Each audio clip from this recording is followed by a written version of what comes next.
किसान भाइयों, हमारे यहाँ जो फल एवं सब्जी परीक्षण है उसके भी हम उत्पाद तैयार करते हैं। हमारे यहाँ इसके लिए भी एक इकाई है और वहाँ पे महिलाओं को प्रशिक्षण दिया जाता है। इससे हम विभिन्न प्रकार के जैम, जेली, अचार, मुरब्बा तैयार करते हैं और इसको भी हम किसानों तक यहाँ तक पहुँचा रहे हैं। इसके अलावा चूँकि जैविक खेती को इस समय बढ़ावा दिया जा रहा है, इसको देखते हुए हमारे यहाँ जैविक उर्वरक बनाने की इकाई लगाई गई है। इसमें हम राइजोबियम कल्चर, पीएसबी, एजेटोबैक्टर, एजोस्पाइरलम जैव उर्वरक तैयार करते हैं और बहुत ही कम लागत में हम इसको किसानों तक पहुंचाने का प्रयास कर रहे हैं तथा इसके बारे में हम विभिन्न कृषि विज्ञान केंद्रों के माध्यम से किसानों को सलाह देते हैं कि जैविक खेती के लिए इनका प्रयोग जरूर करें। इनकी कीमत भी कम होती है, इससे मृदा की उर्वरा शक्ति भी बने रहती है।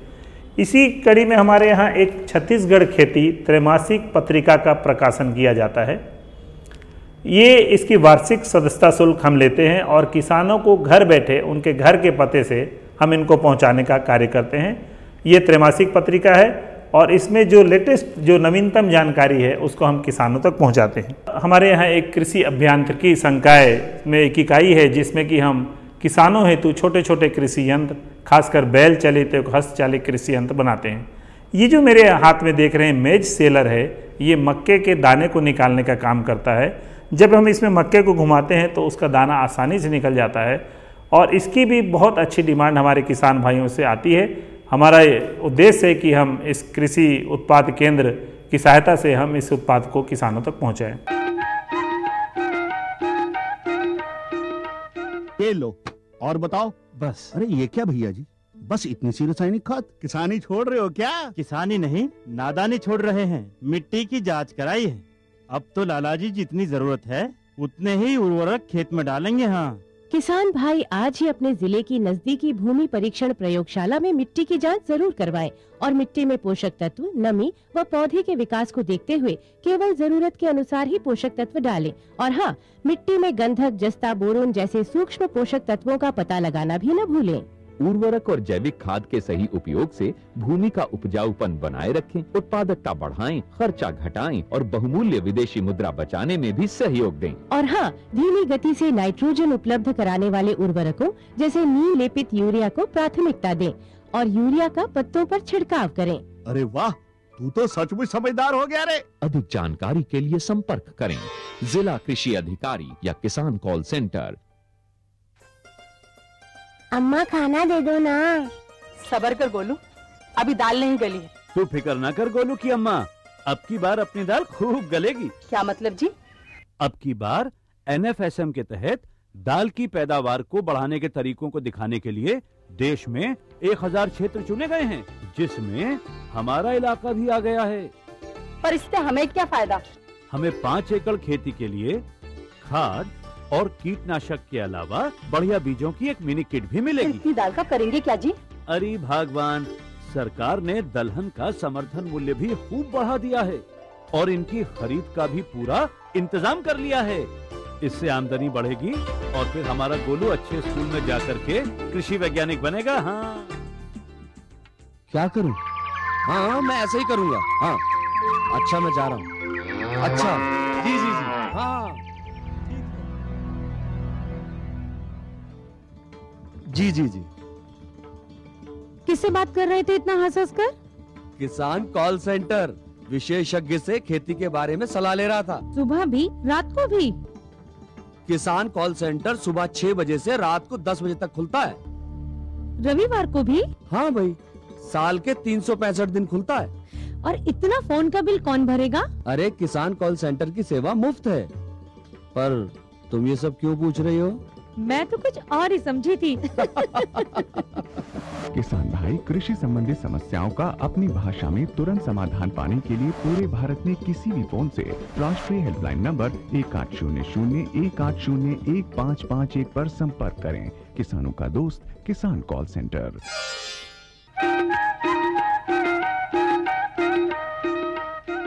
कृषि दर्शन देखिए जम्मू किसान भाई मल्ला, जय जोहार। संगवारी हो, किसान भाई हो, आप मन जानत हो कि हमारे छत्तीसगढ़ के किसान ह तरक्की करत है, प्रगति करत है। का बर ओमन ह चना, गेहूं, अरसी, मूंग, राहेर के अलावा ओमन उद्यानिकी के क्षेत्र में घलो आज प्रगति करत है। उद्यानिकी के क्षेत्र में पपीता है, केला लगा के अतिरिक्त लाभ ओमन कमावत है। किसान भाई हो, आप मन जानत हो कि पहली केला जेन है केवल भूसावली केला प्रसिद्ध रहा, यानी दूसर राज्य ले केला आवे, लेकिन छत्तीसगढ़ के जलवायु में हमारे किसान भाई मन ह केला के खेती करत है और केला के खेती करके बहुत अतिरिक्त लाभ हमन कमावत है। व्यावसायिक दृष्टि से खेती करत है तो केला के खेती में कैसे जल प्रबंधन करन, कैसे भूमि के तैयारी करन, कब कब खाद ल डालन, कैसे नर्सरी तैयार करन, ये जम्मो विषय में आज हमन हा चर्चा करबो। कृषि योग्य सभी प्रकार के मृदाओं में उगाया जा सकता है, लेकिन यदि केला अधिक जल धारण क्षमता वाली जीवांश युक्त मिट्टी में, जिसमें कि जल निकास की उचित व्यवस्था हो, लगाया जाए तो सर्वोत्तम होता है।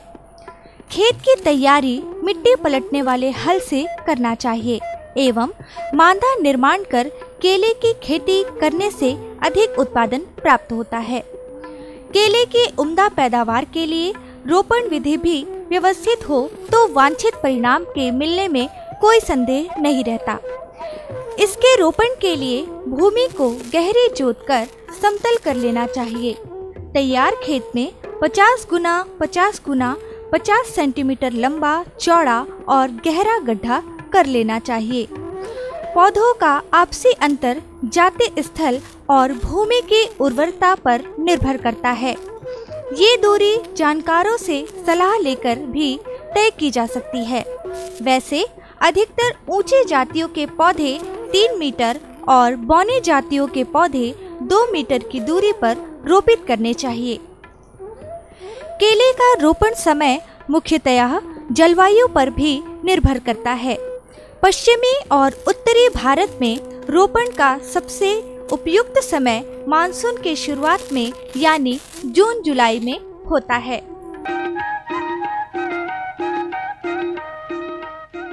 किसान भाई हो, कहे जाते हैं कि जल है तो कल है, यानी पानी है जिंदगी के आधार।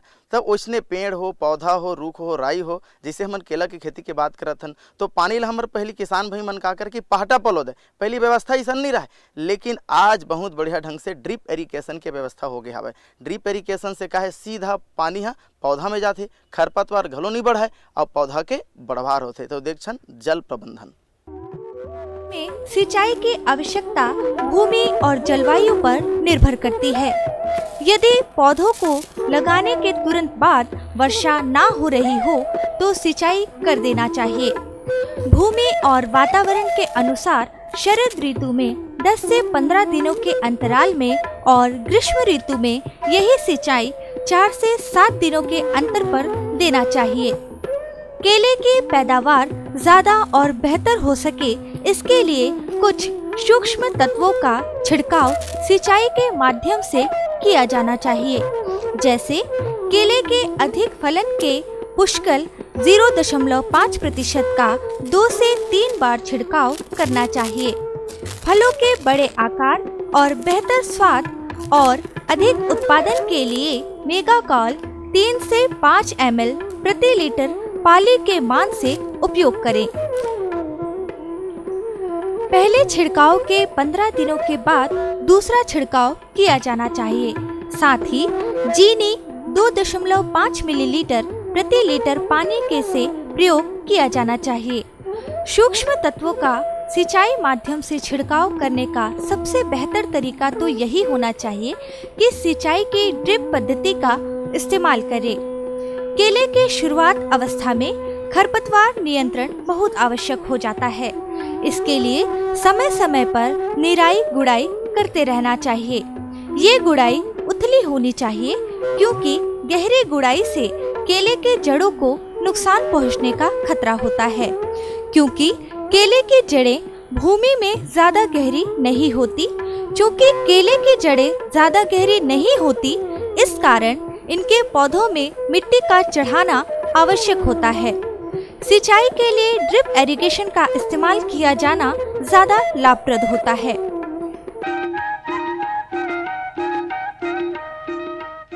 किसान भाई हो, सबले बड़े बात होते है बढ़वार बर, पौधा के बढ़वार बर खाद के प्रबंधन। खाद के प्रबंधन कैसे करना चाहिए, कब कब करना चाहिए, का बर खाद जब देबो तो पौधा है ओकर बढ़वार होही, ओकर फल फूल अच्छा होही, ओकर फल जब लगही तो फल में घलो बढ़ोतरी होही, ओकर अच्छा से उत्पादन हम ले सकथन। तो कैसे देना चाहिए, का बर जब खाद ले देबो तो आजकल ड्रिप इरिगेशन आगे है तो सीधा ड्रिप के माध्यम से घलो खाद दे देते। और किसान भाई मन है जैसे भूमि की तैयारी करते तो भूमि घलो खाद ले मिला देते। कि आज जैविक खेती की हम बात करथन तो जैविक खेती घलो कैसे करना चाहिए, कैसे खाद ले मिलाना चाहिए, कब कब देना चाहिए, तो देखथन खाद प्रबंधन। केले के पौधों को अच्छी उपज के लिए कृषि वैज्ञानिकों के द्वारा अनुशंसित खाद एवं उर्वरक इस प्रकार से हैं। गोबर की खाद 20 किलो, नाइट्रोजन 100 ग्राम, स्फूर 150 ग्राम और पोटाश 150 ग्राम पौधरोपण करते समय गड्ढे में देना चाहिए। या ऐश्वर्या ऑर्गेनिक खाद 2 किलो, पुष्कल 25 ग्राम, बायोफास 100 ग्राम, बायो पोटाश 25 ग्राम और बायो जिंक 5 ग्राम देना चाहिए। केले की प्रजातियां इस प्रकार से होती है: पूवन, डवार्फ केवेंडिश, हरी छाल, रसथली, नंद्रन, CO1, लाल केला, सफेद वेलची, ग्रास मिचेल, चक्केली वगैरह।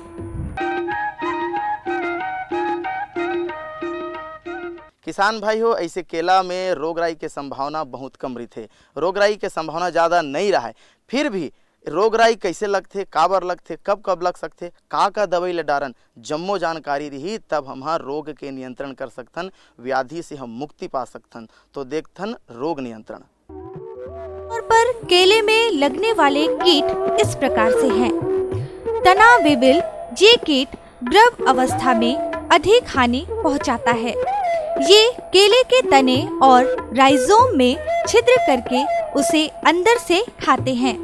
इन कीटों से बचाव के लिए प्रभावित पौधों को नष्ट कर देना चाहिए और रोपण के लिए स्वस्थ कीट रहित अंतः भूस्तारी प्रयोग में लाना चाहिए। माहू या एफिड भी केले की फसल को नुकसान पहुंचाने वाला प्रमुख कीट होता है। ये कीट प्रारंभिक अवस्था में पौधों की जड़ों के पास पाया जाता है, जो बाद में पत्तियों तक पहुंच जाते हैं और पत्तियों का रस चूसकर हानि पहुंचाते हैं। इस कीट की रोकथाम के लिए डाइमिथिएट 30 EC की 2 मिलीलीटर मात्रा को 1 लीटर पानी या सेंसर की 5 मिलीलीटर मात्रा को 15 लीटर पानी में घोलकर बनाकर छिड़काव करना चाहिए। केले की फसल को प्रभावित करने वाले प्रमुख रोग इस प्रकार से हैं: पनामा रोग, ये रोग फ्यूजेरियम ऑक्सीस्पोरम नामक कवक के द्वारा होता है। ये रोग मृदा जनित रोग है। सबसे पहले कवक पौधे की जड़ों में प्रवेश करता है। इस रोग में पत्तियां पीली होकर तने की ओर झुक जाती हैं। कमजोर भूमियों में लगातार केला उगाने से ये रोग अधिक होता है। इसकी रोकथाम के लिए प्रभावित पौधों को उखाड़कर जला देना चाहिए और रोपण के लिए स्वस्थ अतः भूस्तारी का प्रयोग किया जाना चाहिए। प्रभावित भूमि में 3 से 4 सालों तक केले की फसल नहीं उगाई जानी चाहिए और रोग प्रतिरोधी जातियां ही उगानी चाहिए। बंची टॉप वायरस के द्वारा उत्पन्न होने वाला केले का रोग है। इस रोग में प्रभावित पौधों की पत्तियां छोटी और संकरी हो जाती है और किनारे ऊपर की ओर मुड़ जाते हैं। पत्तियों का डंठल छोटा हो जाता है और पौधे का ऊपरी सिरा एक गुच्छे में परिवर्तित हो जाता है। इस रोग का प्रसार माहू के द्वारा ही होता है। इसकी रोकथाम के लिए रोगग्रस्त पौधों को नष्ट कर देना चाहिए। रोपण के लिए बीमारी रहित अंतः भूस्तारी प्रयोग में लाने चाहिए। रोग के प्रसार को रोकने के लिए माहू का नियंत्रण किया जाना चाहिए। पर्णचित्ती रोग केले के पौधे में कवक के द्वारा होने वाला रोग है। इस रोग में प्रभावित पौधों की पत्तियों पर पीले धब्बे पड़ जाते हैं, जो बाद में पीली धारियों में बदल जाते हैं। इस रोग से अपनी फसल की रोकथाम के लिए प्रभावित पत्तियों को तोड़कर जला देना चाहिए। जल निकास और उद्यान की सफाई पर विशेष ध्यान दिया जाना चाहिए। 0.2% डाइथेन M45 का छिड़काव करना चाहिए या पुस 3 मिलीलीटर पानी के मान से छिड़काव करना चाहिए। हमारी जमीन केले के मान से भी बेहतर है। छत्तीसगढ़ में हो रही केले की उपज निकट भविष्य में ही यहाँ के किसानों की आर्थिक दशा को सुधारने का एक बहुत ही बड़ा जरिया बनने वाला है।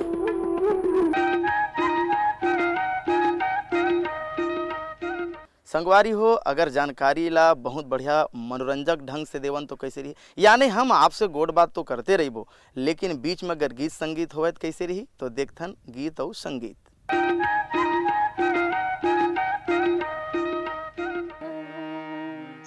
तोला कोने बने माँ पावा रे करिया मोहने, तोला कोने बने माँ, तोला कोने बने माँ पावा रे करिया मोहने, तोला कोने बने माँ, तोला कोने बने माँ हो, तोला कोने बने माँ, तोला कोने बने माया, तोला कोने बने माँ, तोला कोने बने माँ रे, तोला कोने बने मना,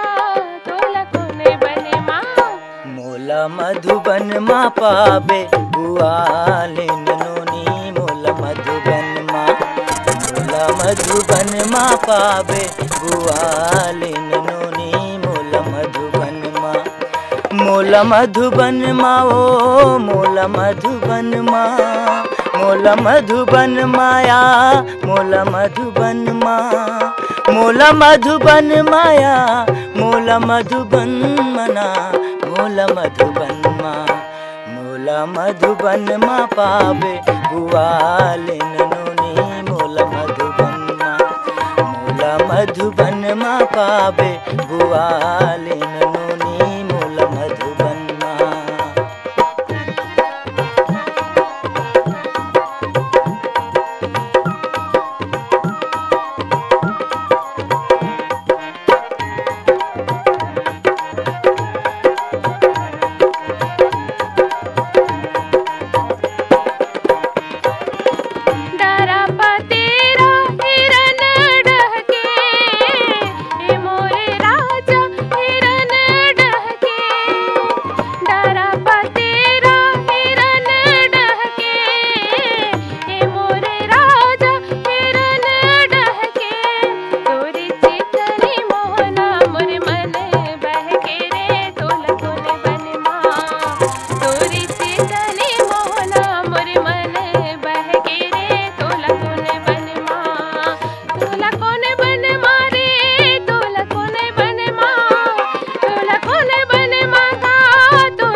मधुबन माँ पावे बुआले ननोनी, मोला मधुबन माँ, मोला मधुबन माँ पावे बुआले ननोनी, मोला मधुबन माँ।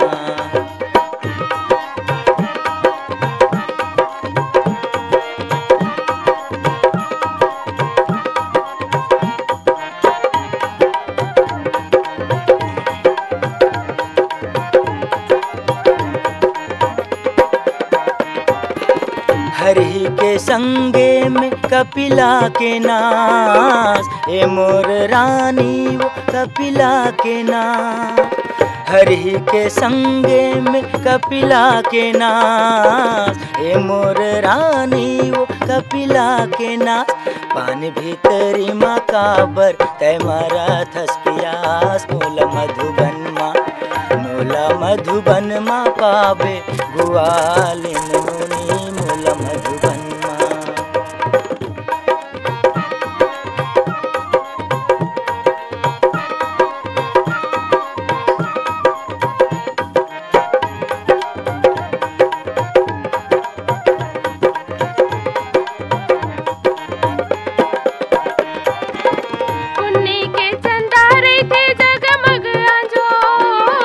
ए मोरे राजा रे जगमग आजो,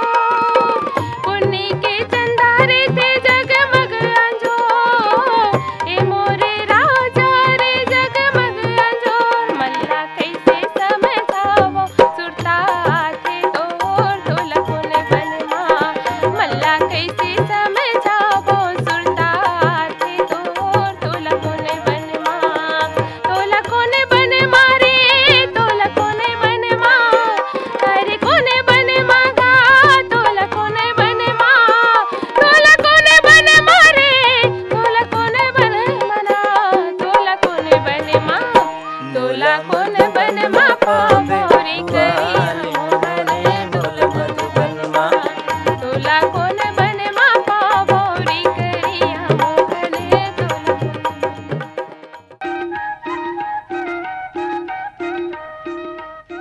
किसान भाई हो, अब हो गए हवाए जाए के बेरा। अभी आप मन देखे हो कि कैसे केला के खेती में जल प्रबंधन, खाद प्रबंधन, कैसे ढंग से भूमि के तैयारी, रोग राइल कैसे हमन व्याधि ला कंट्रोल करन, कैसे व्याधि ला खत्म करन, जम्मो बात के जानकारी अभी हमन आप मन ला देवत रहें। अवैया बेरा में नवा जानकारी, नवा तकनीक के बात लेके फिर हाजिर होबो।